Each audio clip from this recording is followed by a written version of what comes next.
I check it like Yuvraj Singh's bowling it, yeah? I really don't mind. You hit me once, I hit you back. He's bowling like my Auntie Annie when she'd had too much sherry to drink. Played over my head, then I set fire. मैंने कहा बेटा बेटा होता है और बाप बाप होता है. Hello and welcome back to another episode of the Paichakas Cricket Podcast. My name is Sai and I'm joined by my fellow Paichakas, Shivam and Sumer. The return of international cricket is nearly upon us and the excitement is clearly building. Cricket pundits are out in full force. Australia has a broadcast deal in place to watch the game and intra-squad warm-up matches are being treated with more interest than some test matches of the past. Clearly, it's just been too long. As we inch closer to the start of the England and West Indies series, let's just take a very quick look at the two sides, who are the key players, and our picks for the game. Shivam, did you catch any of the England intra-squad match?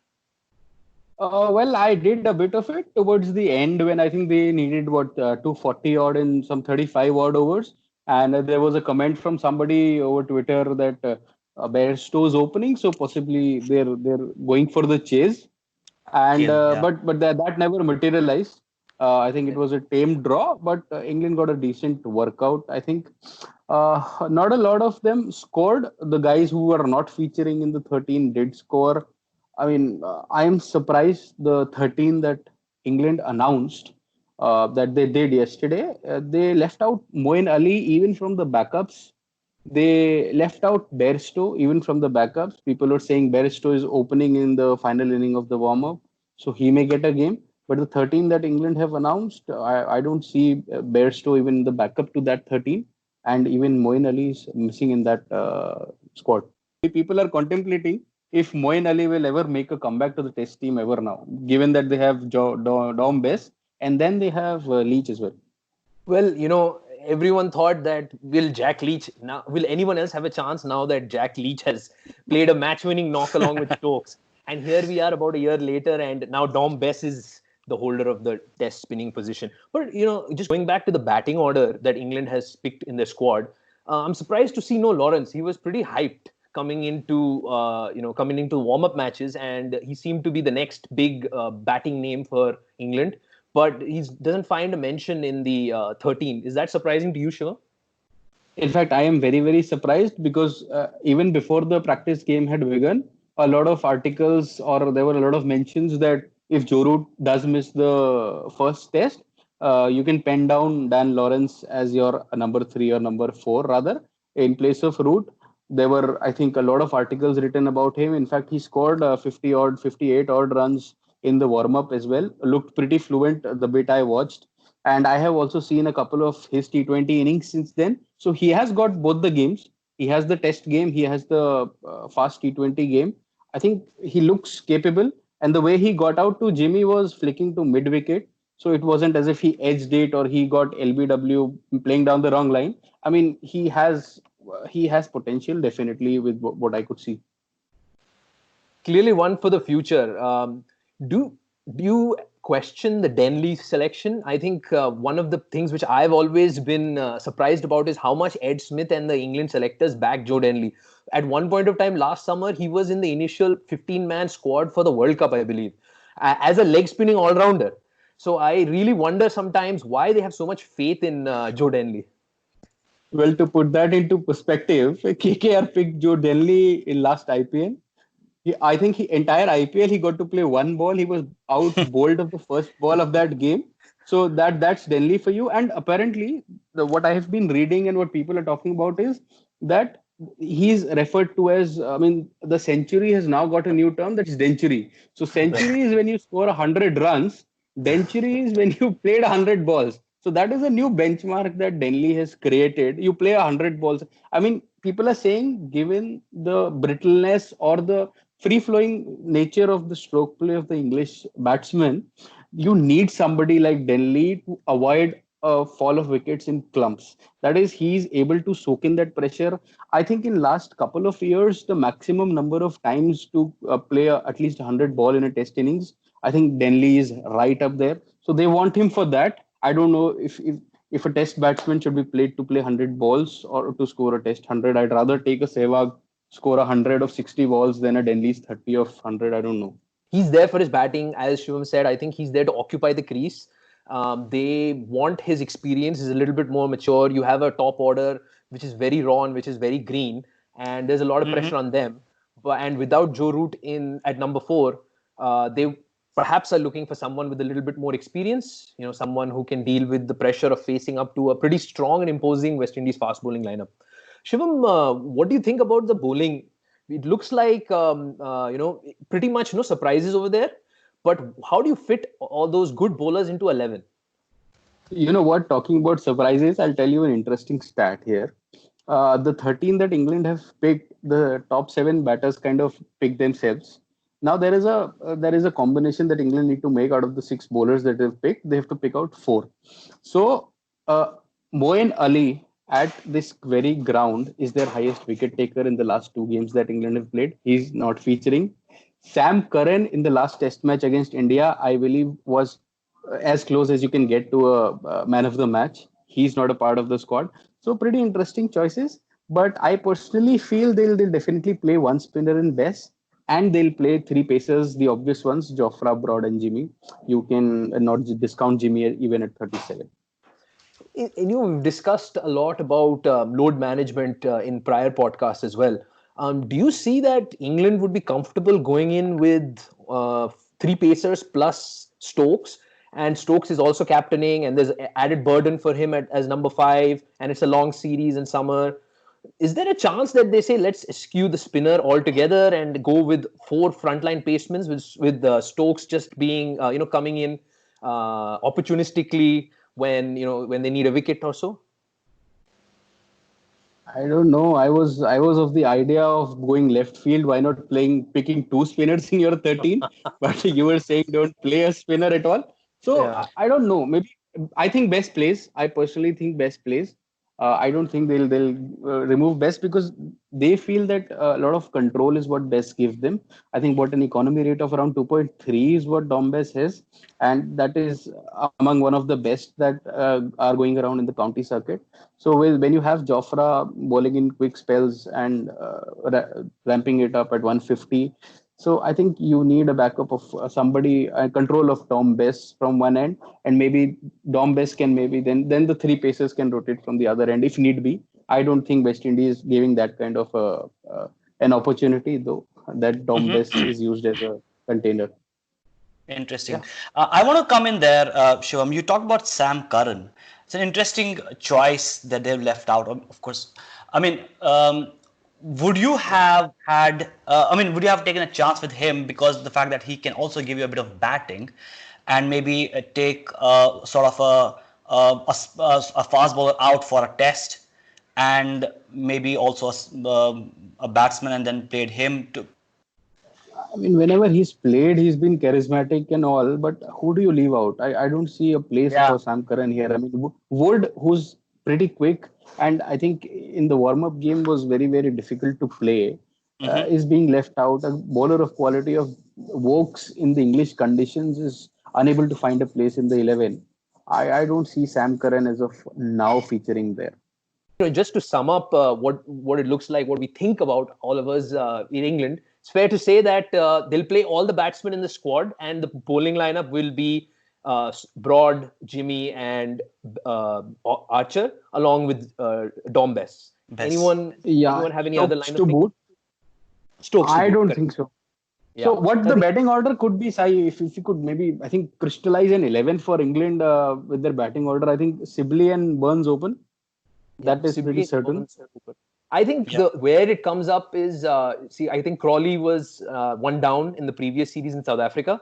Now it's a toss-up between Crawley and Denley for 1 down, because Denley might have played 1 down in New Zealand. So yes, I think it's interchangeable, the 2 places, and Stokes stays at 5 because Stokes is your talisman at 5, and he continues to play how he's been playing, which is aggressive at that spot. You're keeping at 6. I personally felt they could have popped up Pope to 4 and Crawley at 6 maybe. But I now, since you mentioned, I think Crawley plays 4. Pope Isn't Crawley always a top order? He's always an opener. Yeah. So England is pretty settled. The 11 Yeah. I think not too many quandaries there. Let's move on to West Indies because West Indies has been actually beat England in the series they played in the West Indies last year. They have a highly underrated pace bowling core headed by Roach, Gabriel, and Holder.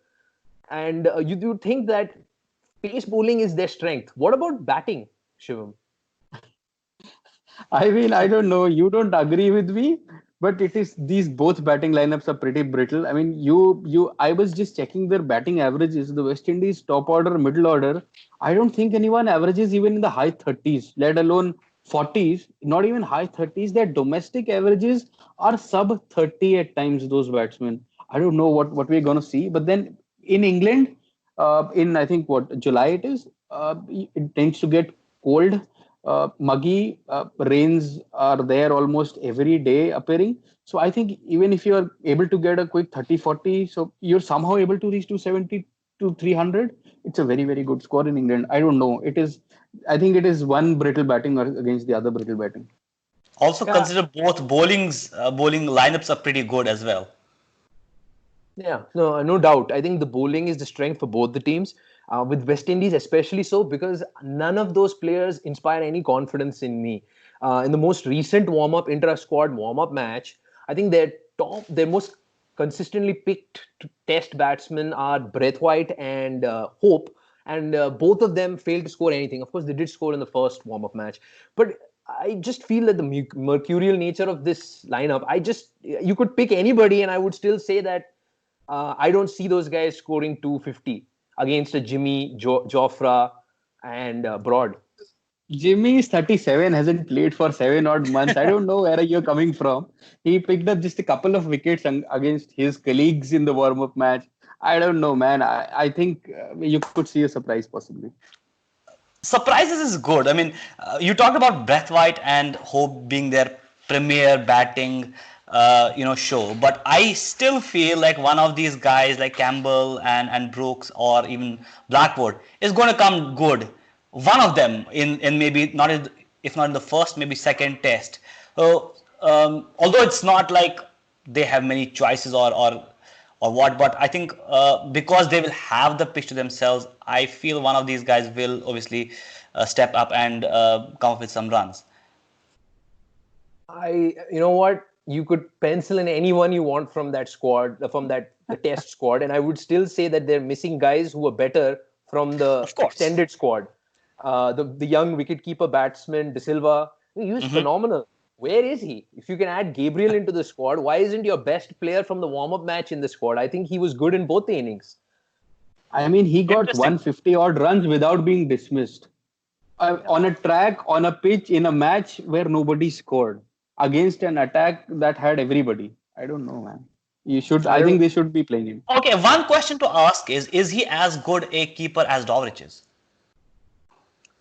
In England, does it matter? I mean, Rishabh Pant kept for you. Yeah. Interesting choice of comparison, but I think what they might be looking at is also having a good keeper. I mean, in their defense, but you're right. I mean, there is no way. How would you leave him out given your brittle batting? Yeah, I mean, you're assuming that Dowrich gets dropped. I say that almost other than Shai Hope and Braithwaite, any one of those other guys can be dropped. John Campbell hasn't shown much. So, I just think that... Sorry, Shivam, continue. I think Holder is a bit certain as well in that order given his all-round. I think he's the number one all-rounder for quite some time now in Test. Yeah. And the captain. Yeah, I mean, he is... I would say that he's actually now another one of those underrated guys. And you only can tell he's underrated when you look at the ICC all-rounder rankings. Just like Ravi Ashwin, who has topped the ICC Test all-rounder rankings. So, I mean... I know it is difficult, but then maybe if we could pen down a West Indies 11, I think Braithwaite and Campbell open for sure. Is that certain? No De Silva, so it has to be Campbell. Hope comes in 3, I believe, or 4. I think he's batted 3 the last test that they played. They will play. Again, it's a toss-up. Him or Brooks. Honestly, I can't speak to what Brooks does or how good he is. But I think it's a toss-up Scored a between 50 those. against India. There you go. So Jermaine 3-4. Blackwood at 5. Yeah. Yeah. Blackwood at 5, I think, plays. Now, Roston Chase, what do you do about him? No, I personally felt that there it depends on if who the spinner is going to be in this lineup. If you want Rakeem Cornwall because you feel that you want a person who's more of a genuine spinner than an all-rounder, then perhaps you go for Cornwall.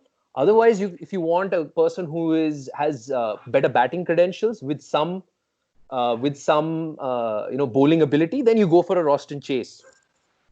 So are you saying that they're both equally good enough to sort of feature in the squad? Is just a matter of. I would say that I don't see spin being the key factor for West Indies. So it depends on whether you want more batting, and Roston Chase perhaps gives you that, or you want a more of a bowling all-rounder, in which case Cornwall provides that. Another pretty interesting point here is that England in their batting lineup do not have a lot of lefties. That's just Burns and Stokes. So two off-spin options. I don't know if West Indies I need don't it. think so. I would rather play an Alzari than a Cornwall maybe. It's a good point. So let's look at the bowling side of it, and then we can fill in the middle. So Sai, I want to take your comment before we do that on the spinners not playing a big part in this match. So I remember in Southampton. Moeen Ali did take 4-5 Moeen Ali, in fact. India in the last test. Having said that, I feel that given the quality of the pacers in both the sides, I really and the inexperience of the spinners here, I feel that the pacers are going to have a lot of say. And let me add one more point to that. Given that this is really the beginning of the calendar for England this year, cricket calendar for England this year. The first official first-class match is going to be this test match. So pitches aren't going to be as worn. Players are not going to be as fine-tuned as they would be if they had played some of the early stages of county cricket. So I think your best bowlers, your Jimmies and your Broads, they can have an outsized impact in this game versus what it might have been if this had been, the middle of the English cricketing summer. So coming to the bowling part of it, I think Holder and Roach and Gabriel kind of select themselves. So these three are pretty certain, is what I believe. So there is a toss-up between Cornwall, Chase, and Alzari. I think one out of these three could play. Alzari, Cornwall, and Chase. Well, everybody remembers Alzari from that Under-19 World Cup. He was phenomenal. And then from his IPL performance where he, I think, took a 6-wicket haul, and then the next match he gave like 70, 80 runs, and then he got injured. But he's exciting. In fact, just to remind you, Sai, the test match that England pretty much got decimated in West Indies, Alzari, I think, had just lost his mom the same day, and he came to play and pretty much decimated England. Yeah, I think he's held in high regard in the West Indies cricketing establishment. And it's just a matter of time before he gets into that. And I think why not throw him into the cauldron of Test cricket in England? So which two out of these three? Alzari, Cornwall, Chase. Which two? I'm not a fan of Roston Chase, but I think if he brings a little bit more with the batting, I'd go for him over Cornwall. So Cornwall's my odd man out, and I say that with a heavy heart because he's representing all of us heavy guys out there on the ground, cricket ground. On from the test lineups, let's take a look at what has happened at Southampton before. I think Shivam, you mentioned that there've only been 3 tests here, three tests here, and in fact 2 out of 3 have been played by India. So and not necessarily a happy hunting ground. We lost the last test. Both lost, and both by Moeen Ali picked up wickets in both games. I mean, there's that guy Moeen Ali again. Where is he? Interestingly, you know what? I was going through the first-class matches last year that were played. Even the last India-England test match, the third innings, I was very surprised. The third innings in all of those games turned out to be the highest scoring innings. So I think you have to win the toss here, bat first. But having said that, again, I think someone, I don't remember who, But someone once said very famously that in England, once you win the toss, don't look what's below on the pitch, look what's upward in the sky. And on all first 3 days, it is cloudy and overcast as a forecast. Well, I Well, don't know well, how much you can rely on a weather forecast. It changes all the time. But if that is the case, then you definitely see some pace bowling, I guess, in the first few days. Yep. Let's look at, I think obviously we have a lot of star players across both the teams. Shivam, who do you think are going to be the key performers for England and for West Indies? Who are your two, let's say, for both the teams? From each. Who will, Okay. Yeah, from each team. Who will drive, the result of the game? Very difficult, but I think, I would be very tempted to take Stokes, but I'll go left field. I say Joe Denley and then Stuart Broad. These two are my picks from England. Joe Denley? Yeah, Joe almost Denley, from man. not picking him to being his key performer. Yeah. Everybody has been shitting on him. I believe Joe Denley will come up good. And From when- West Indies, I think I'll have to go for the obvious one. I think Shea Hope will do well. I expect him to do well. And on the bowling front, I think, I don't know why, I feel Gabriel. If he plays, if he's fit, I think he's fit, he'll play. So Gabriel and Hope and Denley and Broad. Sai. Okay, should I go first? I think I want to say Jofra and what's his name, Ben Stokes for England, and for West Indies I take Shai Hopes and Kemar Roach. I personally feel like an outward fast bowling option is going to probably do very well.